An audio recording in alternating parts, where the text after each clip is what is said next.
je m'appelle Lilou Vermelonne, j'ai 23 ans. Je vis à Vevey. Je suis cofondatrice de l'atelier du mûrier à Montreux.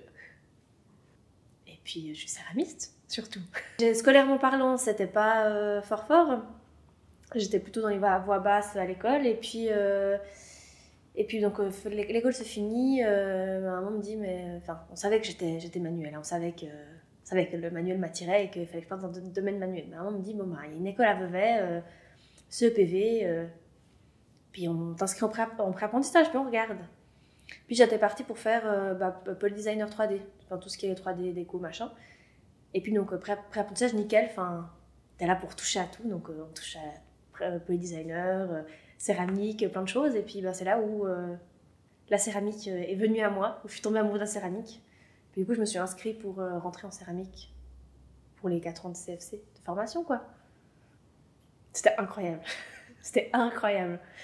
Les 2 premières années, c'était très technique, on apprend tout ce qui est technique, moulage, tournage, tout ce qui est émo, machin. Puis à partir de 3-4e année, c'est là où on nous laisse tout seul, où on doit se débrouiller, où on doit chercher nos idées, nos ressources. Et puis ouais, apprendre à créer et puis faire des choses avec des thèmes et ce qu'on a, quoi. Mes techniques de prédilection dès le début, c'était vraiment tout ce qui est décor et tout ce qui est tournage. Vraiment, enfin, tournage, je trouve qu'il y a une espèce de rapidité formelle qui est assez chouette. Il y a beaucoup de travail en amont derrière, de toute façon, mais on peut avoir directement on peut directement voir la forme dès qu'on la tourne. Et puis décor, parce que, enfin, il y a plein de techniques. Et puis ça habille une pièce, enfin, ça habille. Enfin voilà, c'est faire une œuvre d'art sur une pièce en céramique, c'est faire de l'œuvre d'art en 3D, c'est comme un tableau, c'est juste en 3D, quoi. Durant la dernière année, j'ai fait un stage, je suis partie dans les Pyrénées, et puis j'ai appris à faire des grandes pièces sans tour. Donc, enfin, cylindrique, hein, mais sans tour. Donc c'était assez chouette, donc d'apprendre à faire des grands formats. Puis du coup, je l'ai décalqué. Enfin, mon matériau de prédilection, c'est la porcelaine. Du coup, j'ai décalqué cette technique sur de la porcelaine, ce qui fonctionne d'ailleurs. Mon diplôme, c'était clairement porcelaine grand format, puis j'ai fait des grands vases tulipes, avec un pied très très fin, très étroit, puis des grandes formes qui s'ouvrent.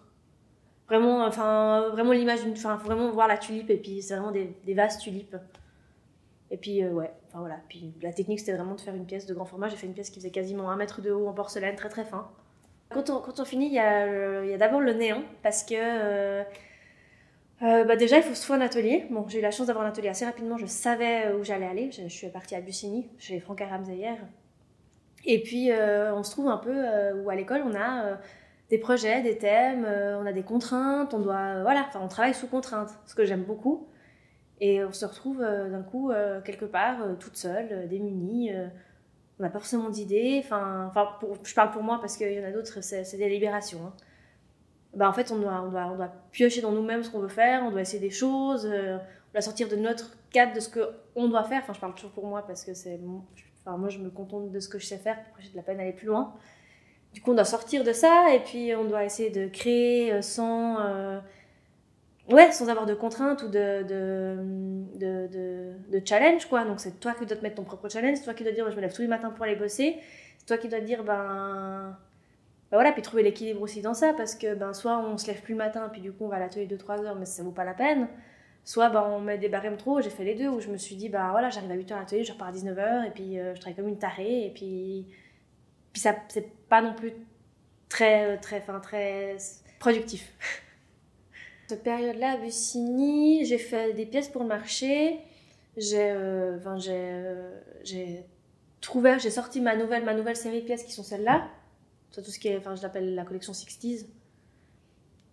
Donc c'est là où j'ai trouvé sortir de ma collection que j'ai l'habitude de faire et puis entrer dans celle-là. J'ai continué un petit peu les tulipes. J'avais fait une expo directement à Bussigny, dans le jardin de Bussigny, donc j'avais vendu des tulipes, ça c'était cool. Mais après j'étais vraiment... j'ai pas eu tant de projets que ça. J'ai eu un peu des... J'ai été filmée en train de travailler pour une publicité. Il s'est passé des choses, mais c'est vraiment les prémices où il faut commencer à alimenter Instagram, commencer à bosser, commencer à montrer son travail, commencer à montrer qu'on existe, quoi. Donc c'est ça surtout le job que je devais faire. Alors financièrement, à cette époque-là, j'avais un travail qui variait entre 40 et 60%. Et puis bah voilà, je faisais entre 20 et 40% la céramique, quoi. Enfin, les 60%. Du coup, enfin voilà, j'avais mon job, mais financièrement, c'était pas top. Enfin, ma place de travail me coûtait pas très cher, donc c'était pas un gouffre. Enfin, c'était pas une perte d'aller travailler de la céramique, mais c'était pas rentable. C'est vraiment, bah voilà, c'était le moment idéal pour montrer qu'on existe et puis essayer de sortir de notre trou, de notre bulle, quoi.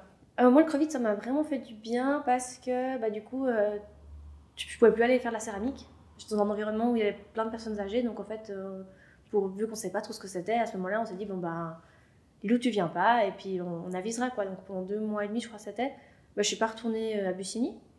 Au début, c'est un peu bizarre, j'avais plein de projets, des commandes en cours et des machins, puis en fait, en fin de compte, ça m'a fait du bien parce que j'ai fait d'autres choses. J'ai fait de l'aquarelle, j'ai fait du vélo, enfin, j'ai fait plein de choses que j'ai pas l'habitude de faire, et je suis vraiment sortie de ma bulle céramique non-stop, quoi. Donc c'était assez bien. C'était vachement bien même. Puis de me dire, bah c'est ok, enfin, tu peux ralentir ton travail, t'as pas besoin de travailler 10 heures par jour, ça va aller. Le monde va pas s'arrêter de tourner si t'arrêtes de travailler. Bah après Covid, c'est bizarre parce que du coup, t'as ton travail qui est en plan, quoi. Donc faut toutes les commandes qui s'entassent. Bah Covid, les gens ils se sont rendus compte aussi que l'artisanat c'était intéressant, donc tu commences à avoir des commandes, des machins. Il y a plein de petites boîtes qui sont percées pendant le Covid. Et puis ben du coup, t'as des gens qui commencent à avoir des commandes, puis enfin ouais, t'as du job quoi quand tu rentres de Covid. On est à l'Atelier du Mûrier qui a été fondé il y a bientôt une année. C'est un espace qu'on a créé avec Quentin pour pouvoir faire notre activité et donner des cours et puis un peu vivre de notre métier quoi, de notre passion. Quentin, c'est un ami surtout, avec qui on a fait la formation ensemble et puis avec qui on s'est bien entendu, puis avec qui on avait le même optique de projet dans le futur.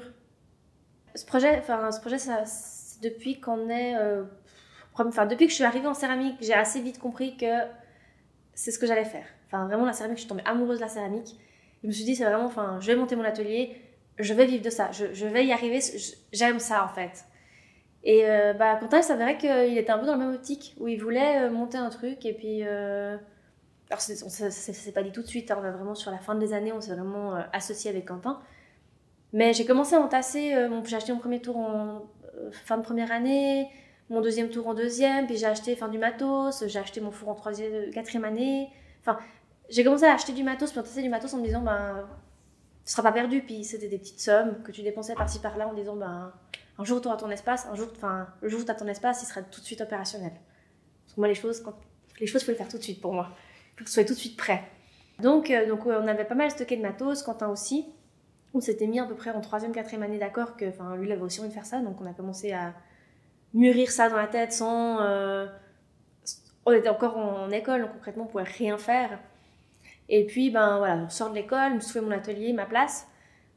Puis, ben, il fallait. Voilà, c'est le début, donc c'est bien d'avoir une petite place quelque part, quand tu as trouvé une petite place quelque part. Et puis, ben, on a visité quelques locaux, et puis, ben, on n'a pas visité beaucoup, on a visité 3 ou 4. Et puis à un moment donné, on tombe sur celui-là qui a un petit budget, qui est au rez-de-chaussée, enfin un peu sous-sol, rez-de-chaussée, avec de l'eau courante et de l'électricité qui est nickel. Enfin, on peut pas rêver mieux comme électricité.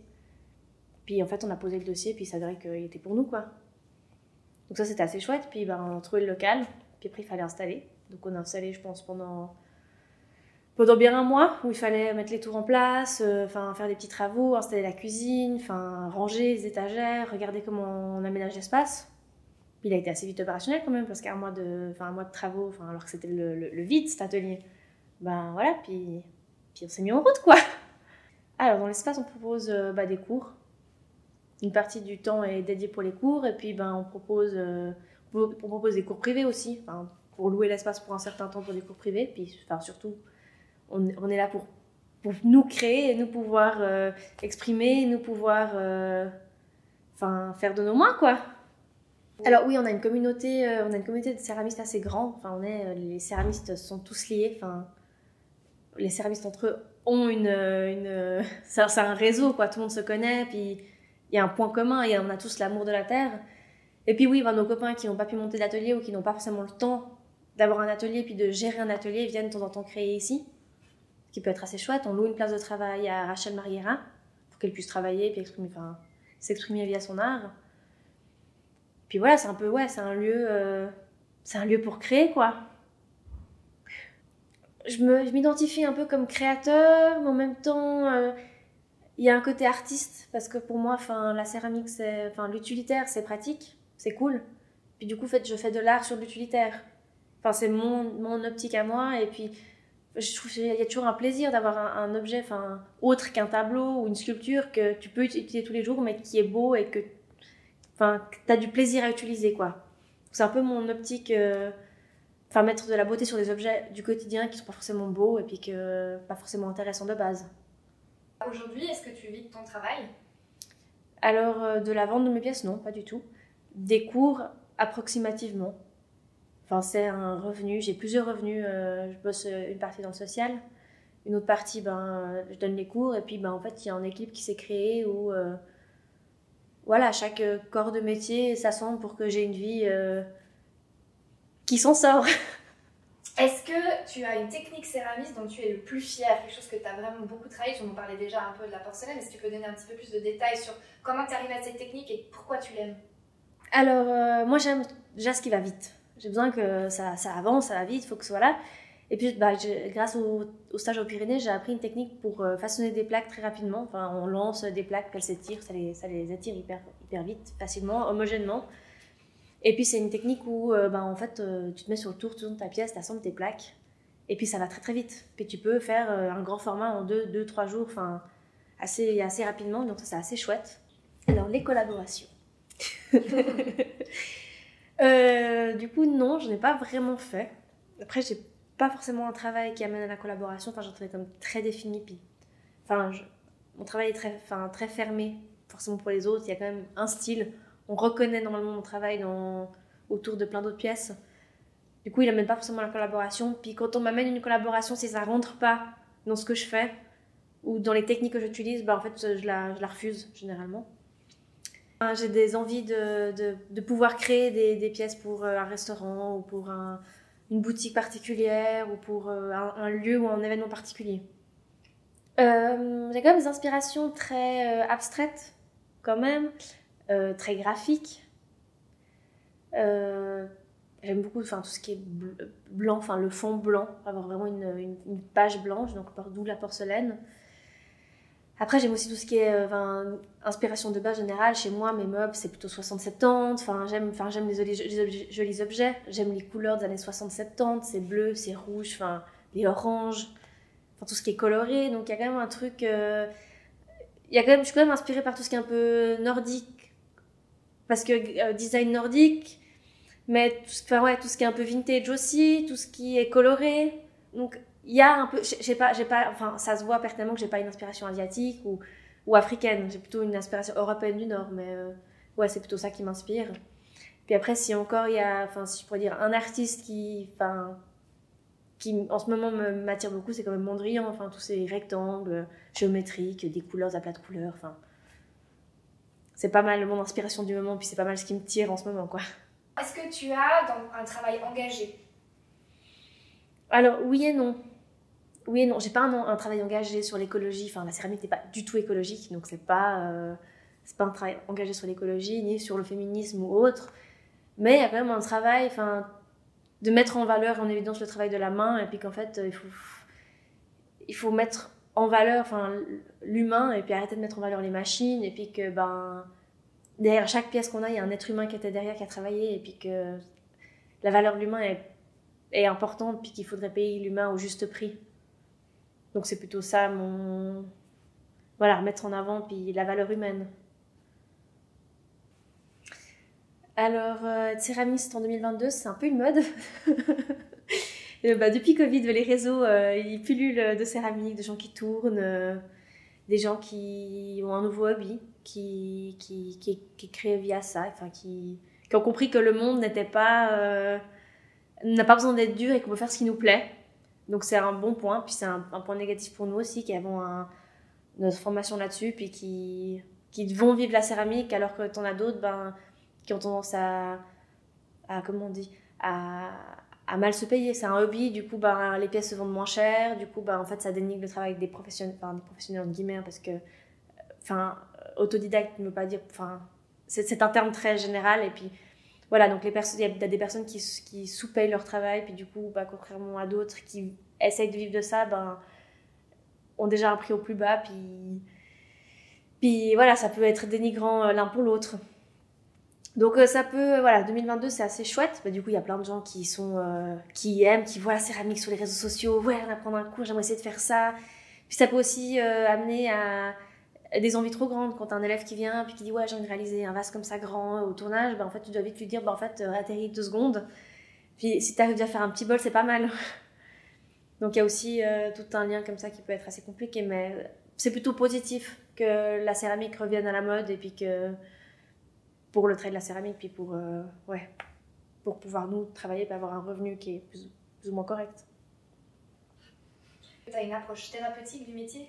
Oui, il y a quand même un truc, le tournage, ça t'amène à te recentrer, à être à l'instant présent, arrêter de penser plus loin, de partir trop loin, puis de te dire, là je suis là aujourd'hui, maintenant, tout de suite, puis je suis en train de tourner mon premier objet, puis après, le deuxième il passe après, il n'est pas encore là, c'est d'être à l'instant présent tout de suite, et puis de s'ancrer aussi. La céramique, la terre, ça s'ancre, relation avec le sol.